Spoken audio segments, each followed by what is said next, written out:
সুপ্রিয় দর্শক, আসসালামু আলাইকুম। আপনাদের সবাইকে স্বাগত জানাচ্ছি। এখনকার আলোচনা আপনাদের সঙ্গে আছি আমি সিরাজুল ইসলাম। দর্শক, আজ পবিত্র শুক্রবার, জুমার দিন। আপনাদের সবাইকে জুম্মা মুবারক। দর্শক, গত 24 ঘন্টার ভেতরে অনেক পরিবর্তন ঘটে গেল। মার্কিন প্রেসিডেন্ট ডোনাল্ড ট্রাম্প হুমকি দিয়েছেন ইরানের উপরে নজিরবিহীন হামলা হবে। তিনি বলেছেন আমেরিকা এত বড় হামলা চালাবে যা এর আগে কখনো করেনি। এপাশে ইরান বলেছে যে কোনো পরিস্থিতি মোকাবেলার জন্য তারা প্রস্তুত এবং ব্রিটেনকে হুঁশিয়ারি উচ্চারণ করে বলেছে আমেরিকাকে যুদ্ধে সহযোগিতা করলে পরিণতি ভোগ করতে হবে। এই হুমকি পাল্টা হুমকির ভেতরে ইসরায়েলের বিভিন্ন শহরের মেয়ররা সরকারি যে বোম শেল্টার আছে সেগুলো খুলে দেওয়ার কথা ঘোষণা করেছেন। তাহলে এখান থেকে কি ইঙ্গিত মিলছে ইসরায়েল নতুন সংঘাতে জড়িয়ে যাবে? এর চেয়েও বড় ইঙ্গিত কি এমনটি যে পুরো মধ্যপ্রাচ্য ভয়াবহ যুদ্ধের ভেতরে আবার পড়তে যাচ্ছে? এই অবস্থায় ইরাকের প্রধানমন্ত্রী এসেছিলেন ইরানে। আমেরিকার পক্ষ থেকে দেয়া যুদ্ধবিরতির প্রস্তাব তুলে ধরেছিলেন ইরানের সামনে, কিন্তু ইরান তা প্রত্যাখ্যান করেছে। এই অবস্থায় আন্তর্জাতিক বাজারে তেলের দাম আকাশচুম্বী হয়ে গেছে। $100 ক্রস করেছে। নতুন করে মারাত্মক অনিশ্চয়তা তৈরি হয়েছে সারা বিশ্বের সামনে। এখন আসলে কি হতে যাচ্ছে? তাহলে কি বিশ্ব অর্থনীতি ভয়ঙ্কর ঝুঁকির মুখে পড়লো আবারও? সুপ্রিয় দর্শক, আমরা এই সমস্ত বিষয় নিয়ে, এর সাথে আরও কিছু ছোটোখাটো বিষয় আছে, যেমন ইরান আমেরিকার হামলা পাল্টা হামলার ঘটনা, কাজাকিস্তান থেকে তেল সরবরাহ মারাত্মকভাবে কমে যাওয়া, কেন কমলো, ইত্যাদি ইত্যাদি নিয়ে আমরা বিস্তারিত আলোচনা করার চেষ্টা করব।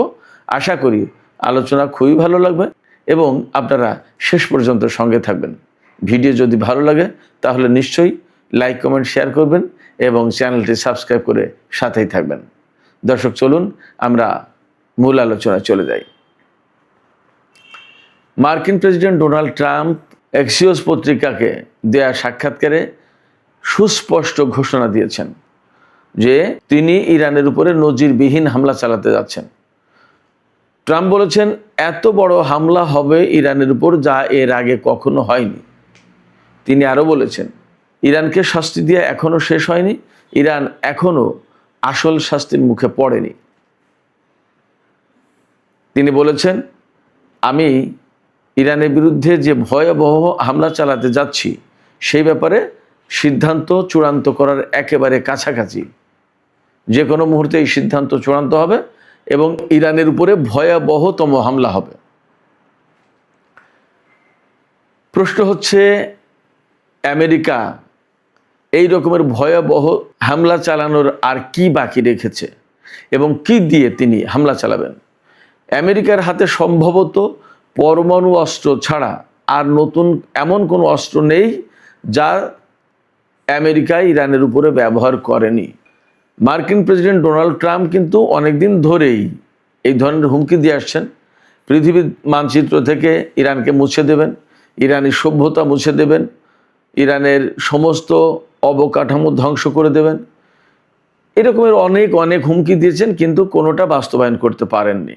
এবং আসলে আমেরিকা এগুলো বাস্তবায়ন করতে পারবে কিনা এবং এই ধরনের হামলা চালালে তার পরিণতি কি হবে সেটাও সম্ভবত ডোনাল্ড ট্রাম্পকে মাথায় রাখতে হচ্ছে। কারণ আমরা এরই মধ্যে বেশ কিছু বিষয় দেখেছি যে বিষয়গুলো বলে দিচ্ছে যে ইরান কমে ছাড়বে না। এখন তার আগে কথা হচ্ছে আমেরিকা আসলে এরকম হামলা আর চালাতে পারে কিনা। আজকেরই খবর, সিবিএস নিউজ, আমেরিকার সিবিএস টেলিভিশন, তারা বলেছে ইরানের বিরুদ্ধে আমেরিকা এত সব দামি দামি গুরুত্বপূর্ণ অস্ত্র ব্যবহার করে ফেলেছে যা প্রায় শেষ পর্যায়ে, কোনোটা শেষ হয়ে গেছে, কোনোটা শেষের পর্যায়ে। এই অবস্থায় ইরান যুদ্ধ কিন্তু শেষ হওয়ার কোনো লক্ষণ দেখা যাচ্ছে না। এমন পরিস্থিতিতে যদি চীন বা রাশিয়ার মতো শক্তির সাথে আমেরিকার যুদ্ধ শুরু হয়, সংঘাতের কোনো প্রশ্ন আসে, তাহলে আমেরিকা ওই দুই শক্তিকে কি দিয়ে মোকাবেলা করবে? কি কি অস্ত্র খুব গুরুত্বপূর্ণ অস্ত্র শেষ হয়ে যাওয়ার কাছাকাছি বা খুব নাজুক অবস্থায়? দেখুন, থার্ড পেট্রিয়ট সিস্টেম, তারপরে আর্মি ট্যাকটিক্যাল মিসাইল যেটা, এরপরে SM-3, SM-6, এরকমের গুরুত্বপূর্ণ সব অস্ত্র, সামরিক সরঞ্জাম এগুলো ধ্বংস হওয়ার কাছাকাছি বা শেষ হয়ে যাচ্ছে। কেন শেষ হয়ে যাচ্ছে খেয়াল করুন, দুইটা কারণে শেষ হচ্ছে। একটা হচ্ছে ইরান এই পর্যন্ত হামলা চালিয়ে আমেরিকার সবচেয়ে গুরুত্বপূর্ণ সামরিক সরঞ্জাম বা প্রতিরক্ষা ব্যবস্থা যা আমেরিকার প্রাণভোমরা যা থার্ড এবং পেট্রিয়ট সিস্টেম বহু সংখ্যক ধ্বংস করেছে মধ্যপ্রাচ্যে। এবং আমরা জানি সেই 40 দিনের যুদ্ধের সময় প্রথম দিকেই দক্ষিণ কোরিয়া থেকে থার্ড টেনে আনতে বাধ্য হয়েছে। তার মানে কি মধ্যপ্রাচ্যে যে তাদের যে থার্ড এবং পেট্রিয়ট এগুলো সব ধ্বংস করে দিয়েছে। এরপরে সাম্প্রতিক সময়ে আর্মি ট্যাকটিক্যাল মিসাইল যেটা হাইমার্স সিস্টেম যেটা, এটা তো প্রচুর ব্যবহার করছিল কুয়েত থেকে।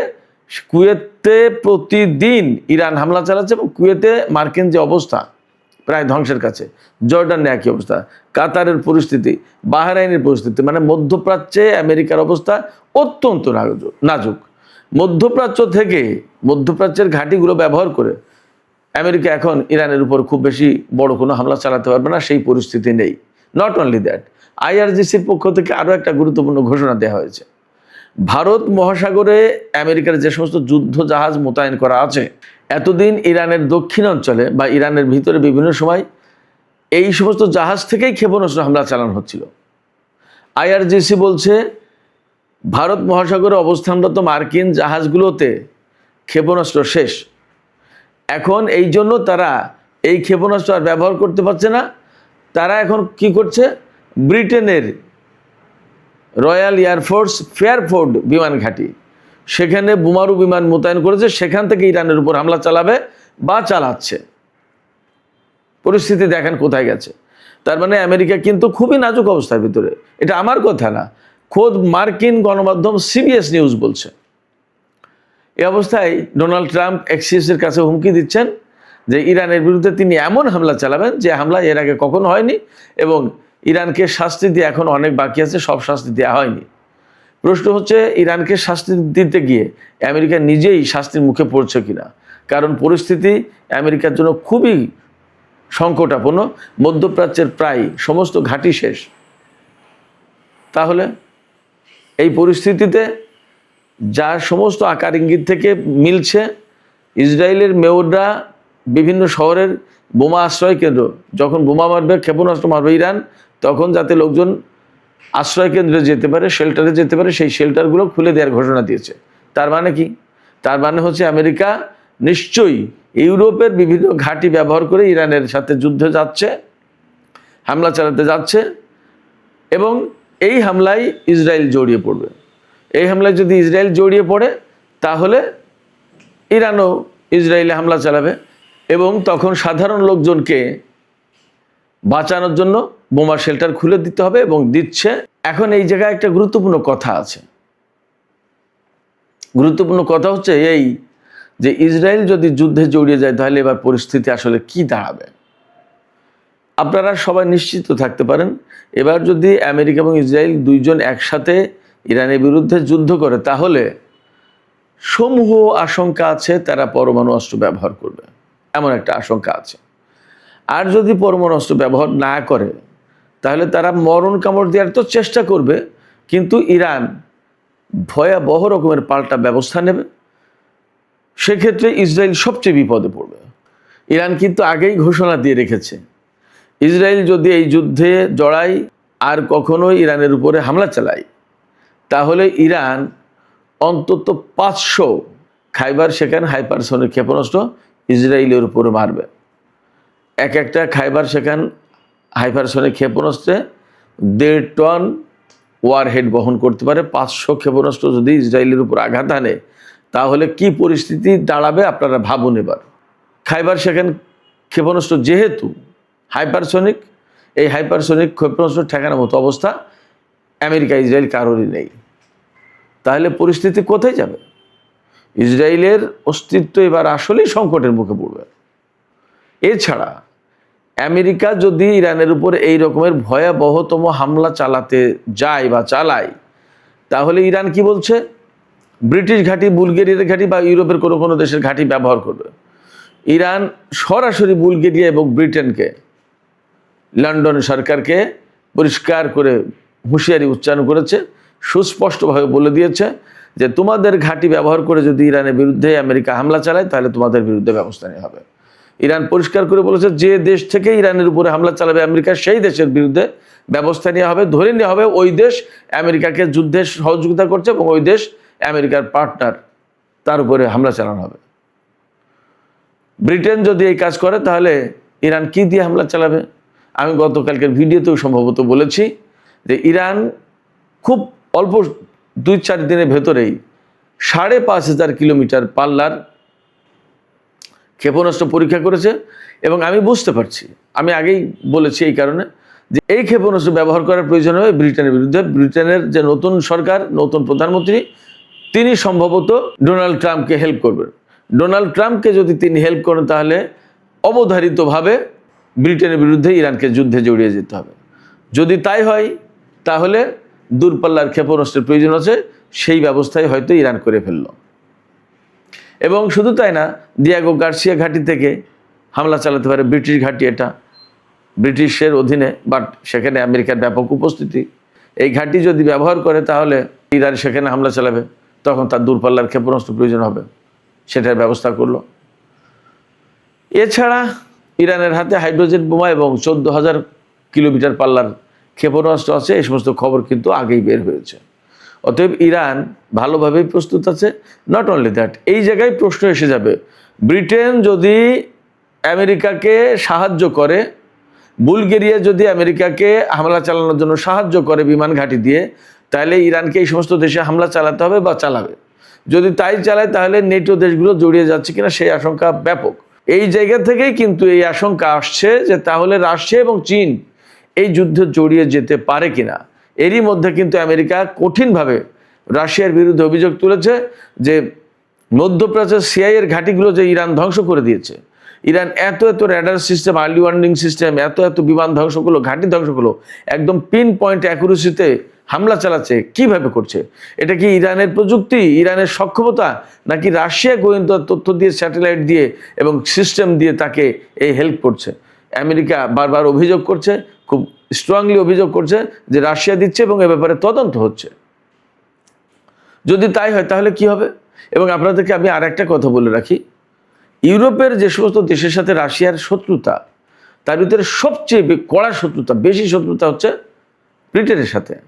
এবং রাশিয়া বারবার অভিযোগ করে আসে এই ইউক্রেন যুদ্ধে ব্রিটেন ইউক্রেনকে শুধু গোয়েন্দা তথ্য, অস্ত্র দিয়ে না, সরাসরি ইউক্রেনের মাটিতে ব্রিটিশ সেনারা অংশ নিচ্ছে রাশিয়ার বিরুদ্ধে যুদ্ধে।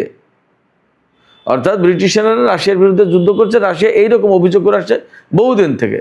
তার মানে হচ্ছে যে যখন ব্রিটেন এইখানে ইরানের সাথে জড়িয়ে যাবে যুদ্ধে, তখন কিন্তু এই যুদ্ধ বৃহৎ অঙ্গনে ছড়িয়ে পড়ার আশঙ্কা আছে। এবং আমি আবারও আশঙ্কা ব্যক্ত করছি, এই জায়গা থেকে এরকম সূত্র ধরে ছোট ছোট ছোট ঘটনা থেকে কিন্তু বৃহত্তর যুদ্ধ, এমনকি তৃতীয় বিশ্বযুদ্ধ শুরু হতে পারে, এমন আশঙ্কা আছে। অবশ্যই এ পাশে আরেকটা কথা থেকে যাচ্ছে, মার্কিন প্রেসিডেন্ট যে হুমকি দিয়েছেন, ইসরায়েল যে বোম শেল্টার খুলে দিচ্ছে, ইরানের নিযুক্ত ব্রিটেনের রাষ্ট্রদূত ব্রিটিশ দূতাবাসের যে সমস্ত স্টাফ ডিপ্লোম্যাট আছে তাদেরকে ইরান থেকে সরিয়ে নিয়ে যাওয়ার প্রচেষ্টা চালাচ্ছে। এবং এই ব্যাপারে একটা গোপন খবর বের হয়েছে যে তিনি ইউরোপীয় যত রাষ্ট্রদূত তাদের সবাইকে ডেকেছিলেন এবং এই প্রস্তাব দিয়েছিলেন যে আমরা ইরানের উপর একটা রাজনৈতিক কূটনৈতিক চাপ সৃষ্টি করি, কিন্তু অনেকে তাতে রাজি হয়নি। তো এই যে ব্রিটেনের তৎপরতা, আমেরিকার হুমকি, ইসরায়েলের এই যে বোম শেল্টার খুলে দেয়া বা তাদের আকার ইঙ্গিতে ইরানকে হুমকি দেয়া, এগুলো নিতান্তই হুমকি, ইরানকে চাপে ফেলার চেষ্টা কিনা সেটা একটা প্রশ্ন। আমরা দেখতে পাচ্ছি গতকালকেই কিন্তু মার্কিন পররাষ্ট্রমন্ত্রী মার্কো রুবিও বলেছিল যে ইরান চুক্তির জন্য মরিয়া হয়ে গেছে। অবশ্য তিনি একই সাথে বলেছিলেন যে আসলে তারা চুক্তি চায় কিনা সেটাও সন্দেহ। আবার মার্কিন প্রেসিডেন্ট কয়েকদিন ধরে বলছেন যে ইরান চুক্তি চাচ্ছে।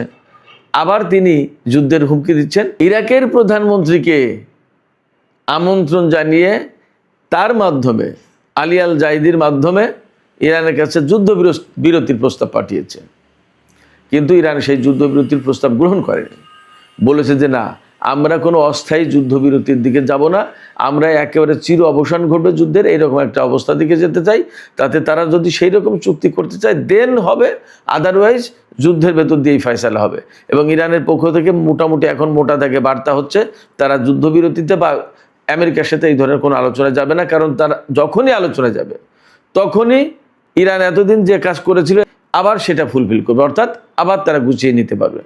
এই জায়গা থেকে ইরান আর যেতে চাচ্ছে না, মোটামুটিভাবে খবর বা তাদের মনোভাব এইরকম। তাহলে কি দাঁড়াচ্ছে?